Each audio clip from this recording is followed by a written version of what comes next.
Hello, everyone. Welcome. Thank you so much for joining us in today's Fasken webinar series. Today, we're discussing issues and trends for public companies in the COVID-19 context. My name is Neil Kravitz. I'm a partner in our M&A and Securities Group practicing in our Montreal office. Joining us today on our panel are Guillaume, Saliah, and Alexandra Freedman, both of our Montreal office. They'll be discussing shareholder meetings in the context of COVID-19. Gordon Raman, who's a partner in M&A and Securities in our Toronto office, will be discussing continuous disclosure and securities regulatory relief, as well as disclosure and risk factor issues in the context of COVID-19. Last, I'll be discussing governance and board oversight matters, and then we'll have a Q&A session at the end. So we're going to jump in right into the first part of the panel. So I'll turn it over to Guillaume and Alex to discuss shareholder meetings in the context of COVID-19. Hi, everyone. So Guillaume and I will be discussing virtual shareholder meetings in the context of COVID-19. So while historically rare in Canada, virtual meetings have grown in popularity in the US since the first meeting ever held by virtual means in the US in 2001. Broadridge Financial Solutions, which is one of the main service providers of platforms for virtual AGMs, reported that in 2019, it conducted 326 electronic meetings over its platform. Today, in Canada, the COVID-19 pandemic, including measures established by authorities to limit gatherings and restrict travel, has forced issuers to change their AGM format from a customary, regular in-person meeting to a virtual setting. So what is a virtual shareholders meeting? There are three main types of virtual AGMs. The first is a fully virtual meeting where issuers need to use specialized platforms that allow for remote shareholder voting and participation. So everything is held exclusively by virtual means. The second option is hybrid meetings, where the meeting is held both in person and virtually. The virtual portion is conducted using the same virtual platform, and shareholders that are present in person can vote as usual in person. The third option is in-person meetings with webcasting. So the meeting is held in person with a simultaneous live webcast that allows shareholders to listen into the meeting, but not to vote. So shareholders are encouraged to vote in advance by proxy because when they listen into the meeting, they won't be deemed to be present for quorum requirements.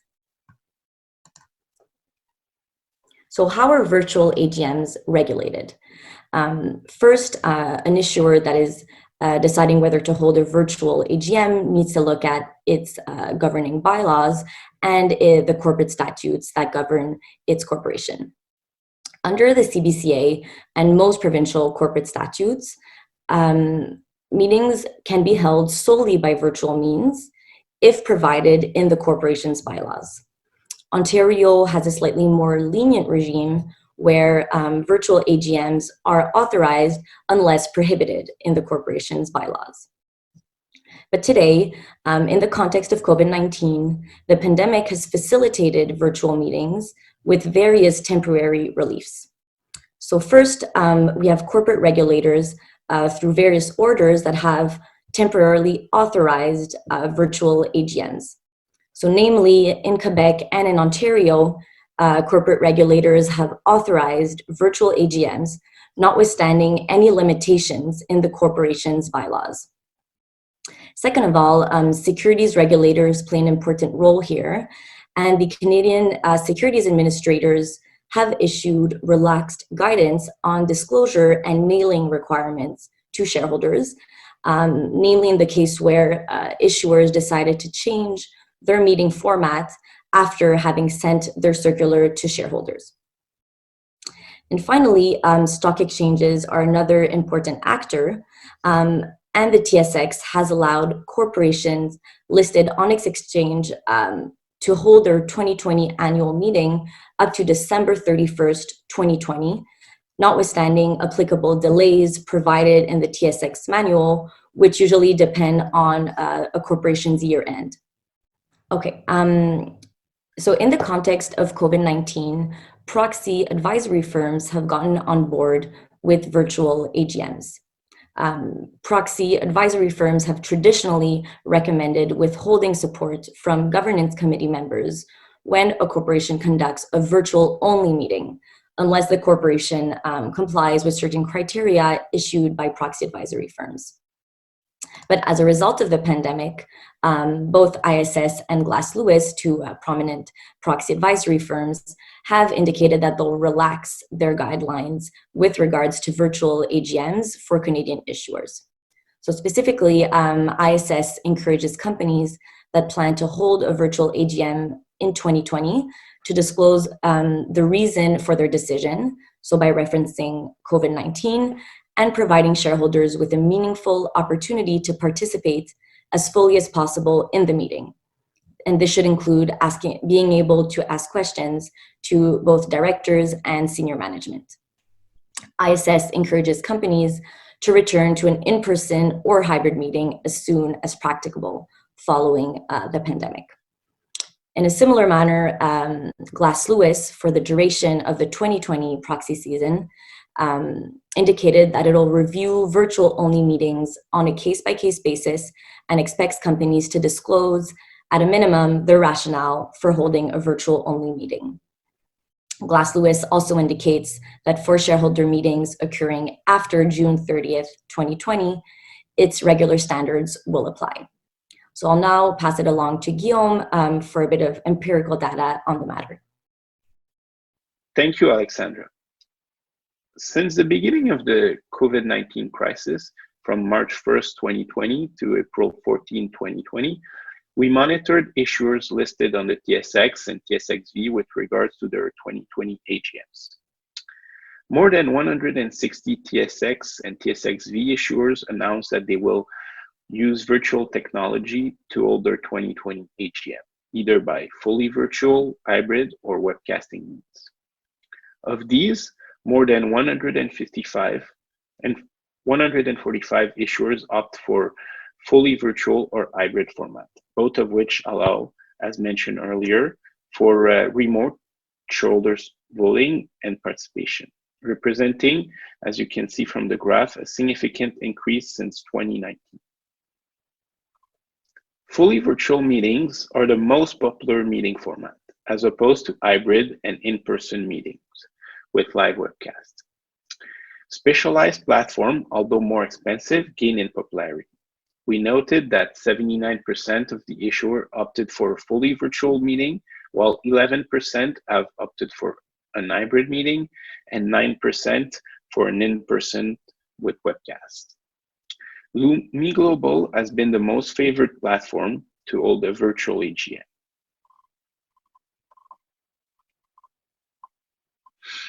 With the 2020 proxy season well underway, we highlighted various issues identified in recent virtual AGMs. Let's start with the fact that shareholders are experiencing issues when logging into the meeting platform as a virtual participant. We recommend to provide clear and detailed instruction on how to access and attend the meeting electronically in a timely manner. In addition to including instruction in your proxy circular and notice of meeting, consider posting all material on your website. As beneficial holders do not have a control number to log in the platform, clearly explain applicable procedure.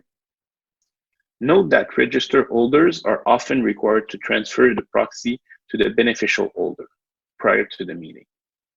We also recommend to avoid asking shareholders to submit a request to participate in the virtual meeting, which complicates the process for shareholders. Provide a technical support line to shareholders during the meeting may be an efficient way to solve issues of that nature. In all cases, issuers should invite shareholders to log into the meeting 15 to 30 minutes in advance. Another issue identified is that during Q&A, shareholders complained that issuer chose only a few questions from unknown attendees or held a very short question period. Answers provided by management were often short and boilerplate. To solve this issue, we recommend to foster shareholder participation by allowing for a robust Q&A session at the end of the meeting. Strictly enforcing a fixed period of time is not recommended. Best practices indicate that questions should be collected in advance of the meeting, during the webcast where attendees can type in their question in real time, and via a toll-free number that will place callers in a queue, allowing question to be answered on a first-come, first-served basis. We also recommend to give a choice to shareholders, presenting proposal of either intervening at the meeting during the appointed time or sending a pre-recorded audio presentation prior to the meeting, while offering to oversee logistics rather than having management read out the written proposal. Issuers should also consider posting all questions received and the answer on the company's website as soon as practicable following the meeting. Consider adopting and publishing formal rules of conduct regarding the question period ahead of the meeting, including how shareholder can submit question in advance, time limit for each speaker during the meeting, how and when answer will be displayed following the meeting, etc. The third issue identified is that shareholders are feeling disinterested. Issuers should communicate the benefit of a virtual meeting to shareholders in order to ensure that they understand what a virtual meeting is and how they can meaningfully participate. Adapt your AGM script consequently. A spoken welcome to the shareholder meeting from the chairperson with an overview of the procedure to come is recommended. Each director and executive officer should be introduced and should acknowledge their attendance. Why not use the meeting as a marketing opportunity? Consider beginning with an upbeat and informative audio or video clip featuring customers, partners, and financial analysts, showcasing your company's accomplishments. Finally, in the current context of COVID-19, shareholders express concern regarding in-person meetings with webcast. Strongly encourage shareholders to vote by proxy in advance of the meeting and to view the meeting online by way of live webcast. Clearly state that in your please stay home message that you will strictly limit physical attendance at the meeting and subject attendees to a health questionnaire. If attendees shows up in person at the meeting, prepare a script beforehand to discourage attendance. Require in-person attendees to sign a COVID-19 health questionnaire. And during the meeting, ensure your meeting setting complies with applicable social distancing policies. And finally, remind attendees of such applicable health measures.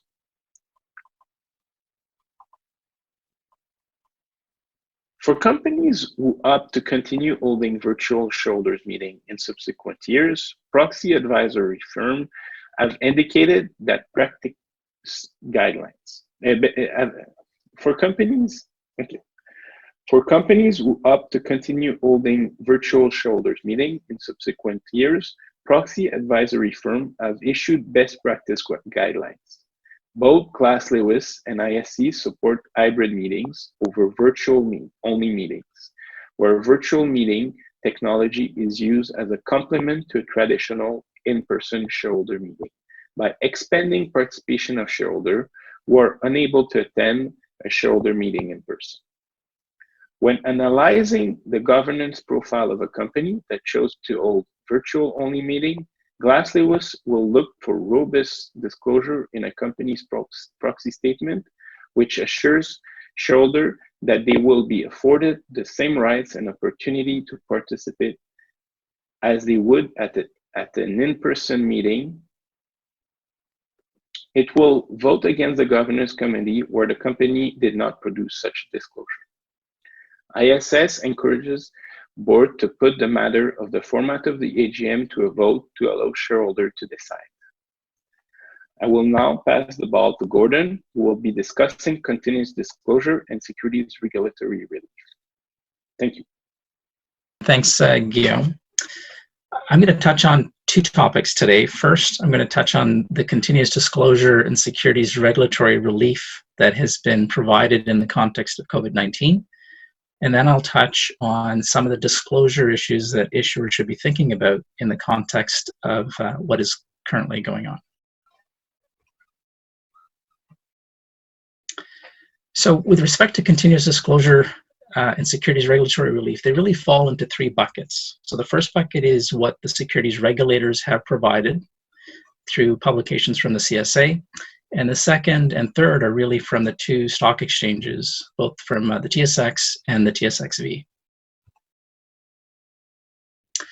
From the securities regulators' standpoint, the main exemption, which is quite helpful, is a 45-day extension for most continuous disclosure filing and delivery requirements that an issuer would otherwise have been required to meet prior to June 1, 2020. And this 45-day relief applies to the vast majority of what issuers would think of as their standard continuous disclosure documents. So for example, their annual interim financial statements and MD&A, their AIFs or annual information forms, executive compensation disclosure, as well as the annual request form repaper delivery. So this is the form that some issuers send out on an annual basis to ask their shareholders whether or not they would like to receive a paper copy of the financial statements and MD&A. The extension period also applies to some non-standard continuous disclosure documents, such as a change in auditor package. So under National Instrument 51102, if there's a change in auditor of the issuer, there's a few documents that need to be filed, and those documents are also subject to the 45-day extension period. In addition, if an issuer changes its year-end, there's documents required to be filed, and the 45-day period applies to that as well. And then the last major document that the 45-day period applies to are business acquisition reports. So rather than the traditional 75-day period after an acquisition to file a business acquisition report, there's an extension of that period. There's a couple of other timing extensions that should be noted. For oil and gas companies, the 45-day period does apply to filing of statement of reserves data. And for mineral companies or mining companies, filing of technical reports also benefits from the 45-day extension. And finally, if an issuer finds that it has a base shelf prospectus that is about to lapse, that lapse date can also benefit from the 45-day period. And the last one to note is when issuers send annual financial statements and MD&A out, for issuers that don't send the annual request form out asking whether or not shareholders would like a paper copy, they can benefit from this 145-day delivery requirement. So traditionally, issuers that include their financial statements and MD&A in an annual report and have that annual report sent with their proxy circular for a shareholders meeting don't have to send the annual request form. But in order to do that, they have to make sure that they send these financial statements in their annual report in this 140-day period after the year end. And the securities regulators are acknowledging that many issuers may be delaying their annual shareholders meetings, and consequently, they may not be able to meet this 140-day period. And they have exempted issuers from meeting this period as long as the financial statements and MD&A are sent prior to the end of this year. And two points to note: what the relief does not apply to. It does not apply to insider trading reports, so they still continue to be filed within 5 days of trades, and they do not apply to reports of exempt distributions for private placements. They still continue to be filed 10 days after the closing. So what does an issuer have to do? If it wants to rely on these exemptions, what does an issuer have to do? The primary requirement is to file a news release indicating each document with respect to which the issuer is relying on the exemption. The news release also needs to acknowledge that insiders of the issuer will be subject to a trading blackout. So as long as the continuous disclosure documents aren't filed, the securities regulators expect that management won't be in there trading the issuer's stock. In addition, the news release should disclose whether there have been any material business developments since the date of the last annual or interim report, or at least a confirmation that there have been no such changes or developments. And finally, the news release should include an estimated date as to when the documents will be filed.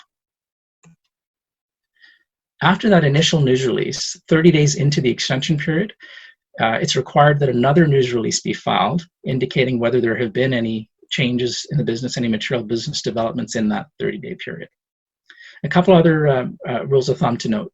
First, during the extension period, while the issuer has not filed these continuous disclosure documents, no prospectus filings are allowed. So no amendments to prospectuses, no prep prospectuses, essentially no prospectuses until the continuous disclosure documents are filed. With respect to the annual request form repaper delivery, even with the extension that's provided, it still has to be sent before the record date for the next shareholders meeting. And with respect to financial statements, annual financial statements and MD&A, again, even subject to the extension period, they still must be sent on or before the delivery of the proxy circular. And finally, a cautionary note from the regulators that for issuers with NCIBs or normal course issuer bids in place, the issuer should suspend all NCIB purchases if during this extension period, the issuer has material undisclosed information. Now to move to the TSX's exemptions. A few of them are really quite helpful. So the first is with respect to issuers with normal course issuer bids. Until June 30th, 2020, the daily limit of purchases that can be made under the normal course issuer bid is increased to 50% of average daily trading volume. And as you know, the traditional limit has been 25%. So that provides quite a bit of relief for some issuers. With respect to annual meeting deadlines, the traditional requirement is under the TSX rules that an issuer hold their annual meeting within 6 months after year end. And now the period has been extended. So as long as issuers hold their meeting before December 31st of this year, they're complying with TSX requirements. As Alex mentioned earlier, though, it's still important to check on the corporate law requirements for a particular issuer to see what the corporate law requirements are for the holding of the annual meeting and whether there's been any relief granted under the corporate law provisions. Ontario, for example, there is some relief provided for OBCA companies. With respect to issuers with rolling stock option plans, so these are option plans that might state, for example, that the number of options that can be granted under the plans would be a percentage of issued and outstanding shares, typically 10% of issued and outstanding shares. The traditional requirement is that those plans and the unallocated options under those plans be approved by shareholders every 3 years. And if an approval is not received on the third anniversary of the prior shareholder approval, unallocated options cannot be granted. Again, with the delay in annual meetings that's recognized, the TSX has acknowledged that as long as those approvals, for any approvals that were required this year, as long as those approvals come prior to December 31st, even though they may not be on or before the third anniversary of the prior approval, that is still okay. The TSX had a separate ability to allow issuers to ask for extensions of financial statement filings by filing a Form 9.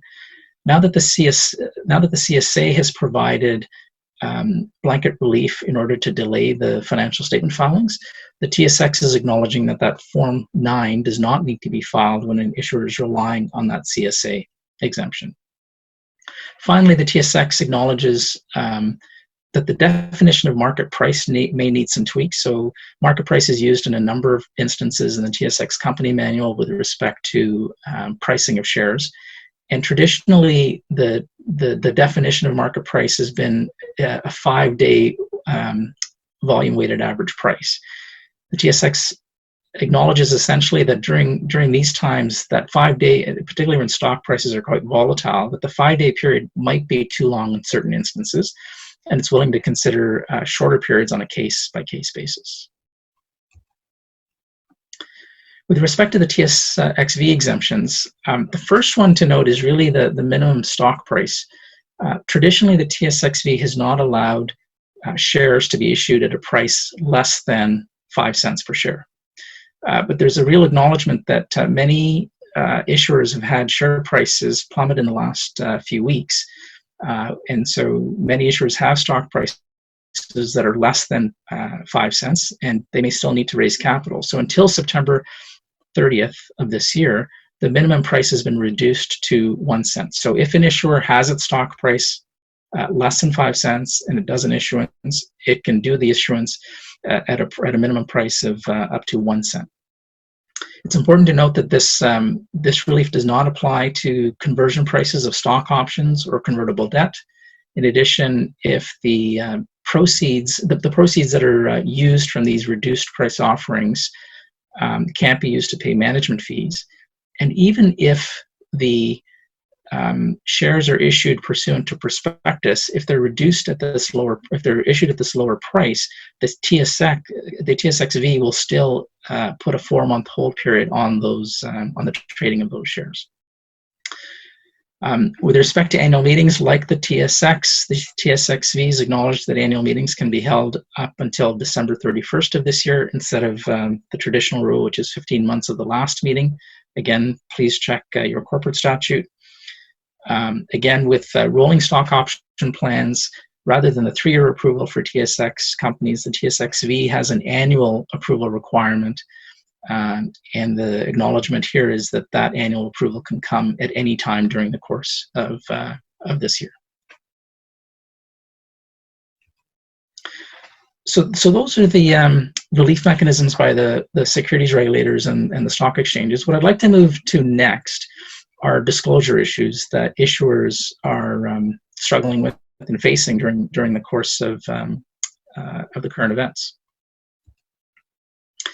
And the disclosures that issuers are dealing with primarily come in 3 areas. First, in their MD&A, which is where most of the difficult considerations on what to disclose are being handled. I'll also touch on some financial guidance and non-GAAP measures as part of disclosures, and finally we'll touch on material change reports.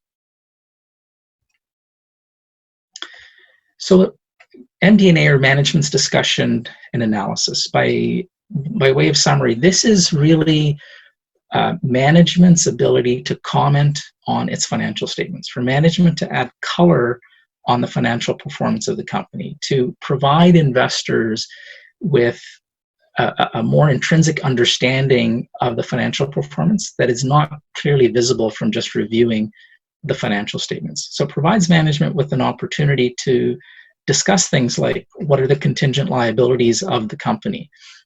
What are defaults that the company may be facing? What are the trends and risks that could potentially affect the financial performance of the company? And also to think about whether there's any commentary on the quality or the variability of the financial performance of the company. So knowing that this is what the purpose of MD&A is, in the context of all of the uncertainty that's happening now, there's a few things that issuers should consider as part of their MD&A disclosure. Within the MD&A, one of the main discussion points that issuers focus on are the results of operations. And when thinking about the results of operations and the impact of COVID, issuers should focus on what impact there is on revenues, cost of sales, gross profit. If you take a step back, issuers can look at their business and look at both sides of their business. On the sales side, the things that generate revenue, not just has revenue gone down, but why has it gone down? What are the impacts on the demand for its services? What are the or products? What is the view on the demand side? Similarly, on the input side, are there challenges on the input side? Is there an impact on the cost of goods that are acquired as inputs in order to process and make a product for sale? So not just that the expenses have gone up, but why have expenses gone up? That's the kind of analysis that issuers should think about as they focus on the results of operations. In addition to changes in revenue, cost of sales, etc., issuers should focus a little bit on the risks and uncertainties. And these are very, very uncertain times, and issuers can be honest about what is within their control, what is not within their control, and the things that are not within their control, pointing out that those things may still affect future performance and the measures spoken of above. The other thing under results of operations issuers should think about is if an issuer has recently completed a financing, and in that financing they had disclosed a certain use of proceeds, and all of a sudden they find themselves in a completely different situation, and the proceeds will be used in a way that's different than was previously disclosed, that should be discussed in the MD&A. And again, as an issuer thinks about what is happening to its business, an issuer obviously has much more information than investors, and the ability to be a bit more transparent with investors to let them know the struggles the issuer is going through with respect to things like store closures. What is the impact on human resources, both from a staffing perspective and health and wellness perspective, together with, how do you keep your workplace safe and sanitized, considering things like contract issues and contract counterparty issues. Is the issuer facing counterparties to his contracts that aren't performing, and what are the risks of that on a go-forward basis? What about deferred CapEx? Is the issuer considering those? And fundamentally, as the issuer is struggling through coping with COVID-19, is it going through fundamental changes in its business model? These are the types of things that an issuer should be thinking about as it communicates with its investors through the MD&A process. The second important aspect of an MD&A that gets a lot of attention from investors is the liquidity and capital resources section. So this is really a commentary by management on how the issuer is able to either generate cash or have access to sufficient cash, not only to maintain its capacity to operate, but to fund its future planned growth. And as it thinks through these things, an issuer should, again, really think about where is it getting this cash? What part of this relates to the discussion we just had on the results of operations. Is cash generation through the organic operation of this business challenged? And if so, what is the impact on its liquidity? The issuer should also be thinking about other traditional and also new sources of liquidity. For example, lines of credit. Is a new line of credit needed? Is there an existing line of credit that's being relied on more? Has the lender changed the terms of borrowing? Are the credit terms different now? Some issuers may be able to benefit from government subsidies, and that opens up a brand new source of liquidity. And if so, how relevant are those? What extent can they be relied on, and for how long could they be relied on? Has the issuer been thinking about operating expense reductions that can increase liquidity and conserve cash? Again, deferring CapEx is one way to conserve cash. And dividend suspension. Some issuers are considering suspending dividends and share buybacks in order to conserve cash. All of those types of considerations should be touched on to the extent they're relevant in the liquidity section. The other one we touched on earlier is, again, liquidity based on counterparty behavior. So if you're an issuer with a lending arrangement, what is your lender? Is your lender going easy on you with respect to debt covenants, and is that helping your liquidity? Or is your landlord giving you some breaks on rent or deferral of rents, and is that helping your liquidity? And on the flip side, again, if you're a business that's dealing with counterparties, is your counterparty behavior affecting your liquidity? Are people refusing to pay on a timely basis? Are they asking for deferrals of their payment obligations, and how is that affecting your liquidity? So those are the types of issues that an issuer will struggle with here. And finally, similar to results of operations, what are the trends in liquidity that an issuer is seeing, and what might be the expected responses? Next, on forward-looking information, an MD&A, when both in liquidity as well as results of operations, when I spoke about trends and expectations, all that information is by nature forward-looking. And the regulators and the Securities Act in particular acknowledge that there's always risk in forward-looking information. And so they do provide safe harbor provisions that allow an issuer to protect itself from potential misrepresentation claims.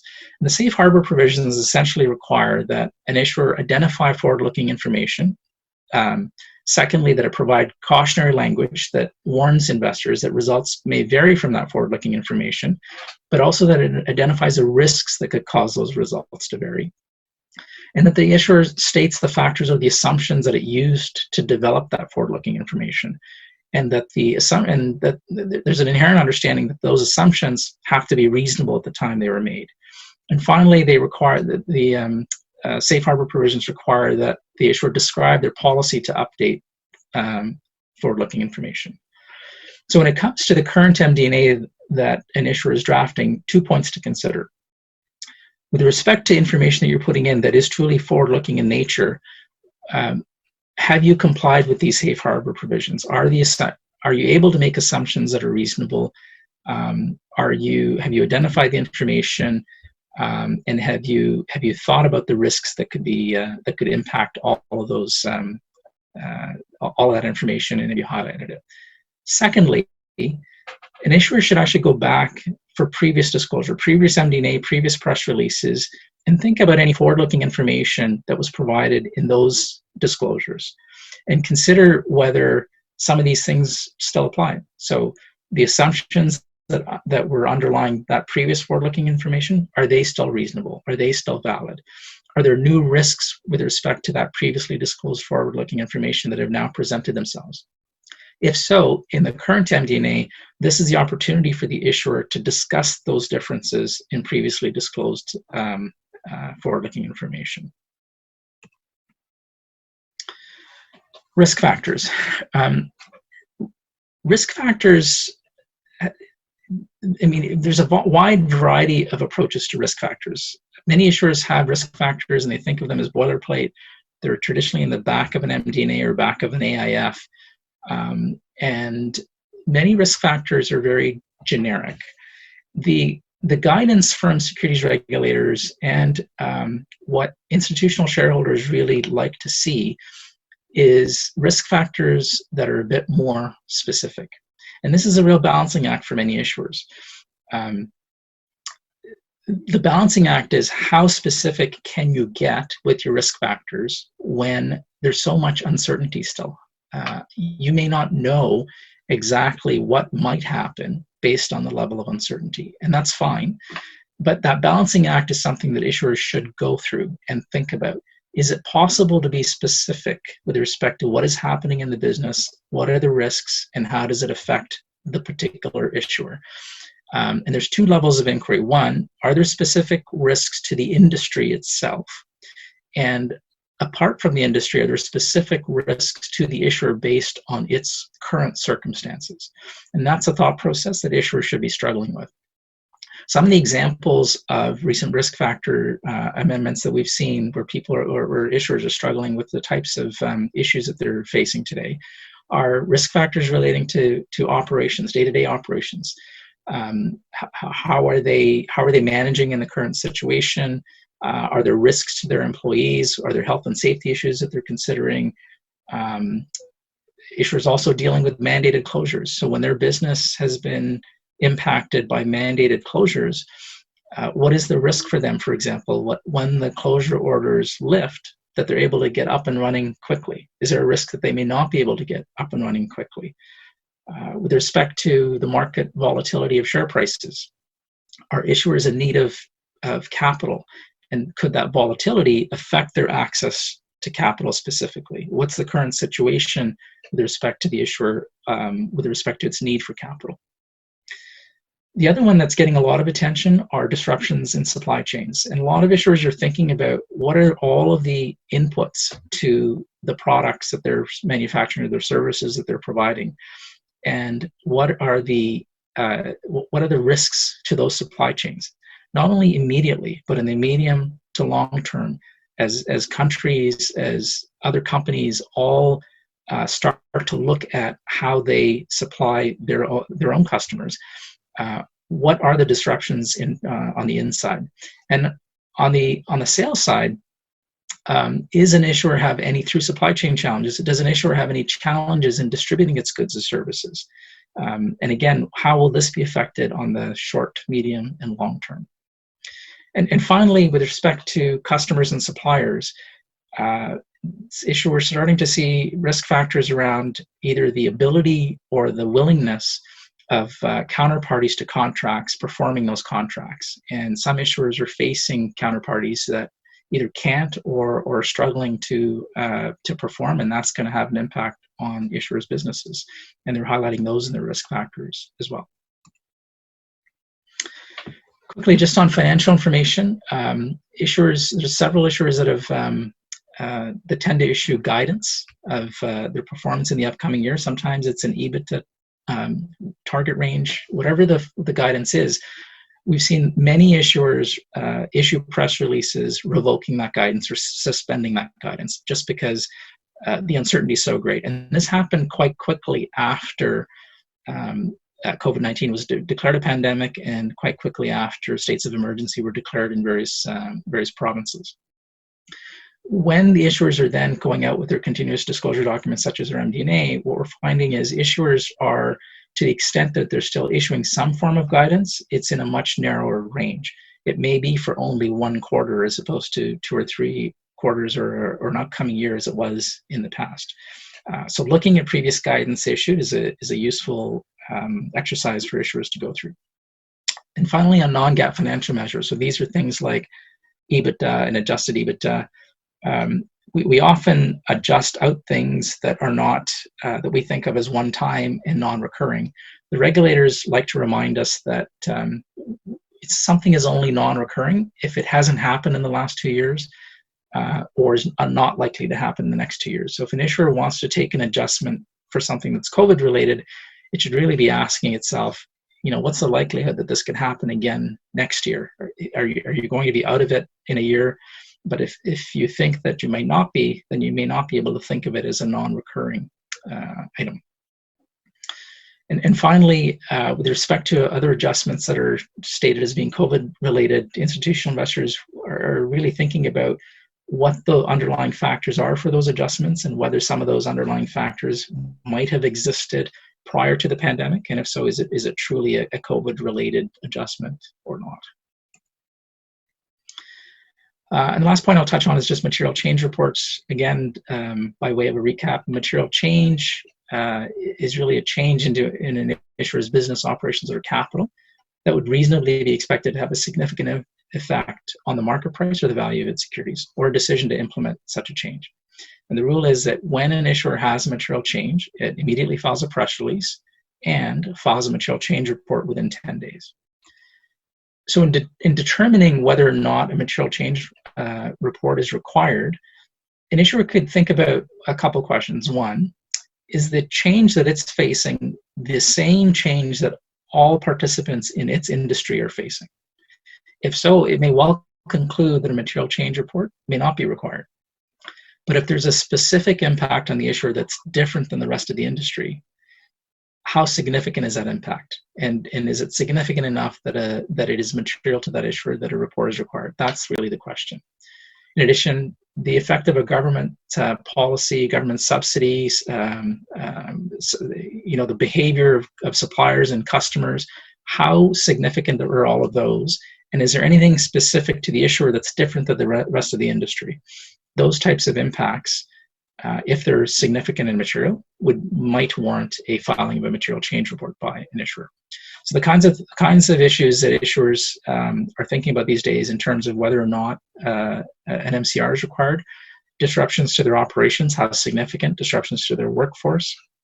Again, going back to supply chain issues, some issuers are facing quite drastic changes in their supply chain, which is causing a drastic change in their business. Increased cost of goods, again, access to supplies in order to produce their own products. And some issuers are dealing with suspensions of imports and their ability to get their products out through exports. So some of these are examples of the things that may cause an issuer to conclude that those changes are significant enough to warrant a material change report. So with that, let me turn things back to Neil. Thank you very much, Gordon. I'm going to spend a few minutes discussing governance matters and board oversight in the context of COVID-19. This is an area where we're certainly seeing a lot of work, and people are consulting us quite a bit. So the first thing to realize is that COVID-19 does not change the nature or scope of a director's duties. Those are the same as they are in quote-unquote normal circumstances. However, it certainly does impact how directors in practice may need to go about discharging their duties in the current context. This is certainly an area where we're doing a lot of work and seeing a lot of people consult with us in the current environment. A rule of thumb and an expression you'll often hear for governance matters is nose in, hands off, which means that a director should have a very good sense of what's going on in the company, have full access to the relevant information, a good sense of what the company is facing, but should not go in there and take over operations of the company. Certainly this is a challenging time, but challenging times of all type have always called on boards to make sure they're fulfilling their duties and taking the appropriate steps to act in the best interest of the company. The current COVID-19 crisis means different things to different companies. Different industries are being impacted in different ways, and then different issuers within industries are being impacted. No company, however, is unaffected completely by the situation. First thing we should talk about in the context is information flow. Boards can simply not fulfill their duties if they're not fully and properly informed. They need to make decisions on the best interests of the company on a fully informed basis. In the context of COVID-19, that means a few different things. First, boards should make sure they have a proper understanding of all the relevant facts and circumstances from management. Boards, by definition, cannot know the day-to-day and what's going on in the company and need that information to be provided. This may mean a few things in the current context. It will likely require more frequent meetings and updates than usual, and board directors should be quite demanding of management in the context and make sure that they have all relevant information they need to make decisions. Second, directors should make sure there's a proper and constant risk assessment and risk mitigation plan. This is another area where boards should make sure that management is not reacting to things, but because the situation is fluid, there should be a constant reevaluation of risks and exposure of the business and plan to mitigate risks. What does that mean? That in the current context, that means that there should be a readiness plan, and there should have been a readiness plan in place as soon as the crisis hit, but that should be updated from time to time based on the situation as circumstances change for the company. Specifically, boards should make sure that they're kept apprised on a regular basis of the cash and liquidity position of the company. This is something that Gordon touched on when he discussed disclosure issues. All companies are being faced with significant decisions regarding dividends, credit facilities. Some are facing existential issues, including whether the company will be able to comply with applicable covenants under their credit facilities with banks and having to renegotiate those covenants. Most companies are taking cash conservation measures in the current economic environment as well. So the board really needs to have constant and appropriate information to make those decisions. Acting in the best interest of the company means considering not only the short-term, but the medium to long-term interests of the company as well. So it's very tempting to have a more narrow view in the current environment. And again, this depends on the specific impact of the company in question, but it's a little bit tempting to look at the very near term, especially if there are some existential issues and the company has to make decisions on what it has to do to survive. But companies and boards need to take a look at the medium and long-term interests of the company as well. So how are you going to come out of this pandemic? Are you positioning the company to be as strong as it can be on the other end of this? As touched on before, companies should not play it by ear and just react to the circumstances. There has to be a crisis readiness and management plan in place. So what does that mean? That includes a specific plan with teams and identified people within the company to manage any crisis points, including operational issues as well as communication plans and disclosure issues that Gordon talked about before. Companies that are particularly impacted may want to consider establishing a special committee of the board to deal with crisis response and support management as well on a day-to-day basis. Boards need to be ready to have the company emerge from this current crisis. They need to think about the company on the other end of the pandemic as well. Specifically, that means a consideration of whether the company will be vulnerable to opportunistic behavior, such as shareholder activism or hostile bids on the other end of this crisis. And on the other side of the spectrum, whether there are any particular opportunities for the company in terms of positioning itself for stability, strength, and growth as it emerges. To sum up, as a board member these days, you want to make sure you're well informed. You want to be demanding of management, make sure that you have the information that you require to make the appropriate decisions. Make sure that there's a proper risk assessment and mitigation plan in place. You certainly have to be ready to make significant decisions, but there's no need to micromanage the company. An increased role may be necessary in the circumstances, but you don't step in and take over from management unless there's an inability of management to perform in the circumstances. So for our Q&A session, we received a number of questions for the panel, and we'll take a few of them that represent what we were hearing. So the first question we have relates to virtual and hybrid AGMs, and the question is for Guillaume and Alex. Do you think that looking forward past the pandemic, that virtual and hybrid AGMs are going to become the norm and something that most issuers adopt? So thanks, Neil. That's a very interesting and important question for next year's proxy season.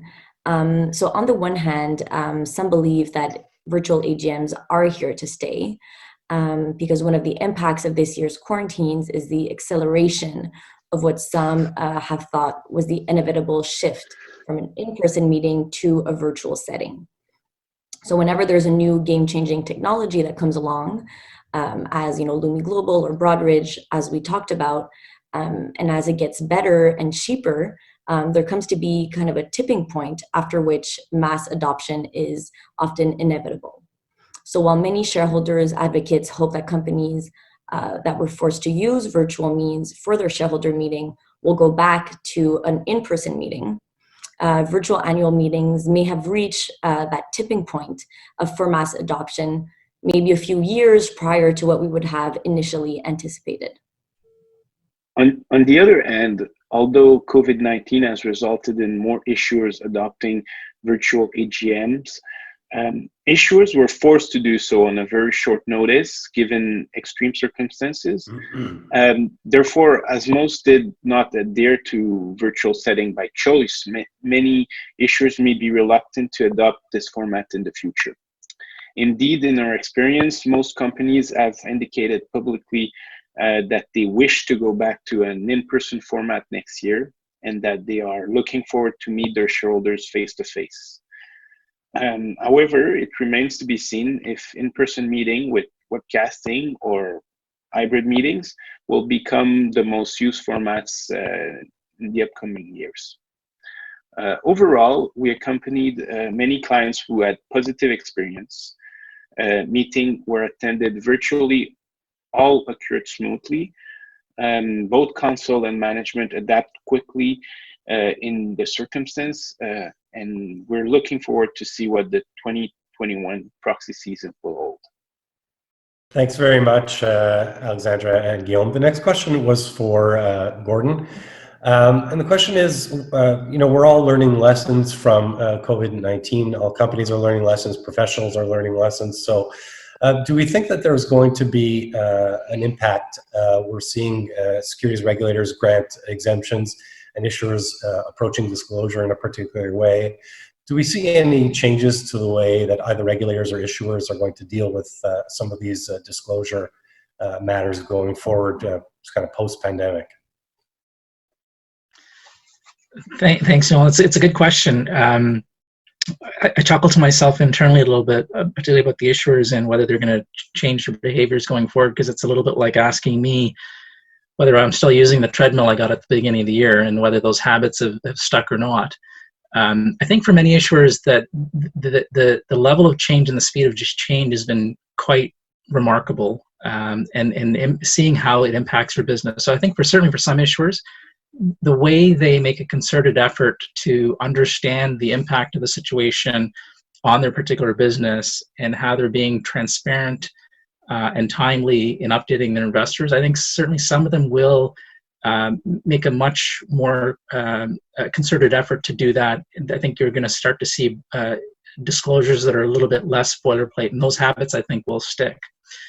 On the regulatory side, it's a really interesting question, because in the short term, I'm not sure we're necessarily going to see additional relief on filing requirements in terms of dates. I think the reason the regulators did that was that the shutdown happened so quickly. I mean, there was a number of days between the World Health Organization declaring a pandemic and states of emergency being declared in various provinces, everybody being told to stay at home.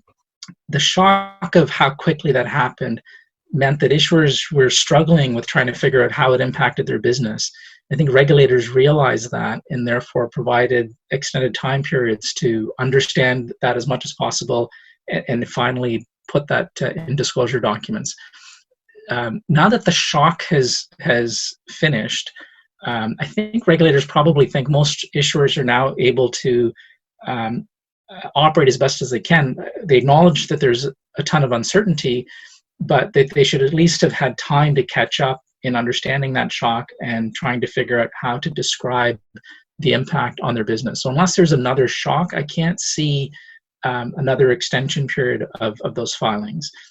Having said that, there's a related movement, and this has been going on for a number of years with the regulators, and that's what they call their burden reduction project. And regulators are, they understand that the disclosure obligations on issuers is significant. It's significant to be a public issuer. And there's a movement to see if they can reduce some of those burdens on a go-forward basis. And regulators are considering things as radical as, does it make sense to have interim financial statements? Should you be reporting 4 times a year? Should it only be 2 times a year? And so as a separate matter, we may start to see that the overall burden reduction initiatives by the regulators may start to pick up some steam, and we may start to see more advances in that in the next year or so than we have in the last couple of years.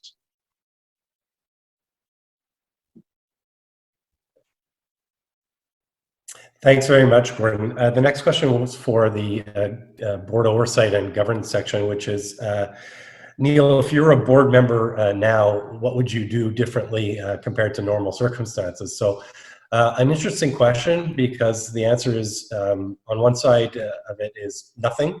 The other side of it is there's some practical things that that might be done differently. Nothing in the sense that the duties haven't changed, and a board member should always have proper access to information and always be asking the right questions of management. What that means in the current circumstances, however, is a little bit different, and the answer would certainly depend on the situation of the company in question. As I mentioned, companies are being impacted differently, and industries are being impacted differently. So if a company is facing an existential crisis, the approach is somewhat different. But I would certainly make sure that there's proper and very regular reporting by management. I think you should insist on doing that on a more regular basis than you would than just having a quarterly meeting of a board of directors. And then depending on the specific situation of the company, if they're facing liquidity crunches, for example, get a more regular update on that front as well. So I think the frequency of the information and the level of detail might increase somewhat, and that all goes towards putting yourself as a director in the best position possible to be able to make decisions on a fully informed basis. So as long as you have the appropriate information, you should be able to do that. The other thing I think that a company has to do is have board members ready to step in to assist management.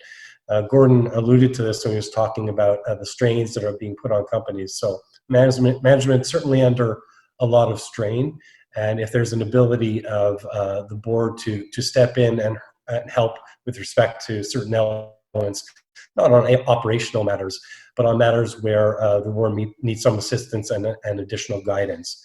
I think those are the main areas where you'll see a difference in board approach to things. I think that we have no more questions. So just by way of closing remarks, we really appreciate your interest in the topics that we covered today and your participation in today's webinar.